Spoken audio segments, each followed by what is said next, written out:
Hello, this is Edie Magnus on behalf of FOJP Service Corporation. This is the first in a series of videos that we hope will assist you in creating a culture of safety within your institution. Today's topic will focus on incident reporting. An incident is an event resulting in the potential for a claimed injury or property damage. At FOJP, our insureds encounter a wide range of cases resulting in injuries to people and damage to property, from a twisted ankle or cracked window to something much more severe. For today, we're going to focus on a slip and fall case. This basic type of incident is by far the most common general liability claim we see at FOJP. But following the appropriate steps immediately following an incident can help protect you and your institution. And we're here with Michael Lessman of FOJP Services Corporation. Michael, we just saw a case of a simple slip and fall, and it looked fairly routine. Why is an incident report so important to something that at first blush seems uncomplicated? It's important because we want to get as much information in real time as possible, as close to the event as possible. It should be noted that in New York, an injured party has up to 3 years, sometimes even longer under some exceptions, in which to commence an action.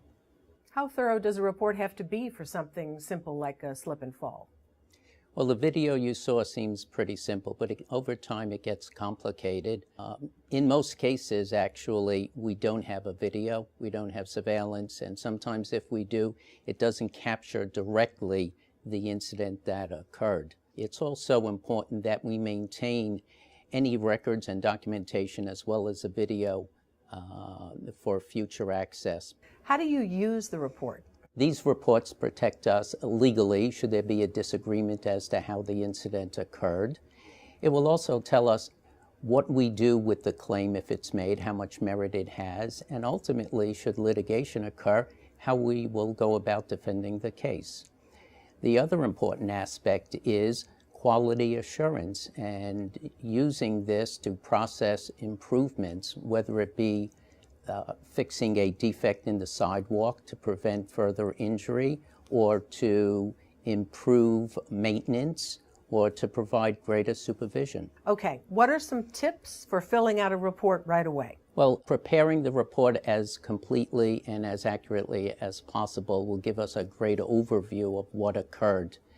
Look around and put in the report what you see. If you have a camera or a smartphone, take a picture of the scene.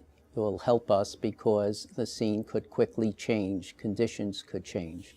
What are some common mistakes people make when filling out a report? Generally, they're not filling it out completely, possibly because they assume the reader may know the answers to some questions, or it may be obvious to them, but not to others, in fact. Another thing to avoid is giving your opinion as to liability or the injury. One should neither speculate or assume. It's also very important that if a statement is put on the report indicating what may have occurred, that we attribute it to someone. So here is our incident report, which should be filled out as completely and as accurately as possible. But the good news is it's fairly self-explanatory. On the top we have organization information. Below that we have injured party information. Here it also asks the relationship to the organization. If in fact it's an employee, we want to direct this to those people who handle workers' compensation cases. Statement of injured party.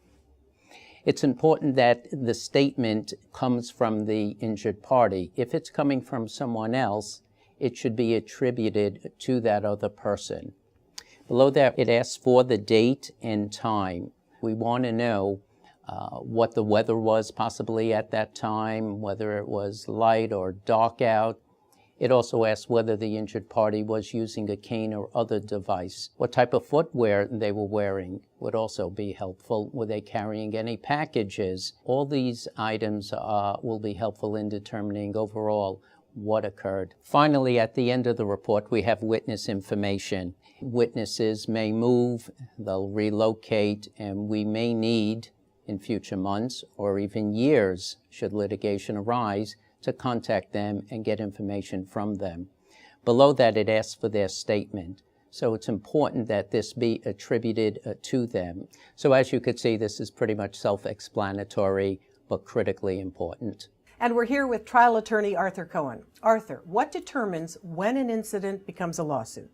Putting aside the actual litigation, there are two primary questions. The first is whether our client has liability or responsibility.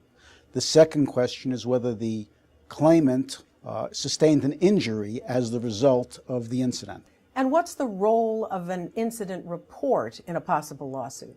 First, if key facts are not included in the incident report, the witness's credibility will be called into question as a case scenario. Let's assume for a moment that the claimant in that case walks into court using a cane. If the witness did not document that the claimant was using a cane at the time of the incident, a jury will likely assume at trial that the cane became necessary as a result of injuries sustained during the incident. That will likely cause them to award damages, perhaps higher damages, and the use of a cane may also be important to whether or not there is liability on behalf of the client. An incident report is the key piece of evidence in a general liability trial. It's used as a basis for an attorney to question potential jurors during jury selection. It's used as a basis for promises the attorney might make to the jury in opening statements. It's a very important piece of evidence to the jury because it is the only document that was prepared shortly after the incident. If it's done properly, an incident report will assist the jury in making the right decision. On the surface, filling out an incident report can seem like a mundane task. A few minutes spent at the front end of the process, thoroughly documenting important information, can save you and your institution critical time and money. As you can see, the process is straightforward, and following these steps will ensure that you and your institution are protected. When an incident occurs at your institution, remember to fill out an incident report promptly and thoroughly. And remember these tips. Always remember to fully complete the report. Articulate exactly who was involved.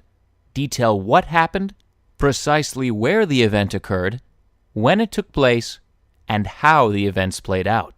Complete the incident report as quickly as possible, while the details are fresh in everyone's mind, and before any of the conditions have changed. Take time to observe the incident area.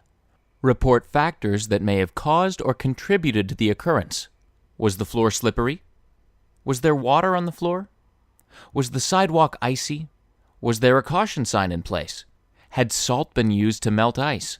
These are questions that can be answered easily, immediately following an incident, but can become cloudy or lost as time moves on. Determine if there are witnesses, and make sure to obtain their statements and contact information to enable follow-up if necessary. Determine if there is a video of the event, and if so, preserve it. If a smartphone or camera is available, take photographs. These will be extremely helpful should the matter result in a lawsuit. Attribute any information provided in the report to its source. Remember to stick to the facts. Be objective and accurate. Do not speculate. Do not assume. Do not offer opinions. Following these guidelines will help us to help you.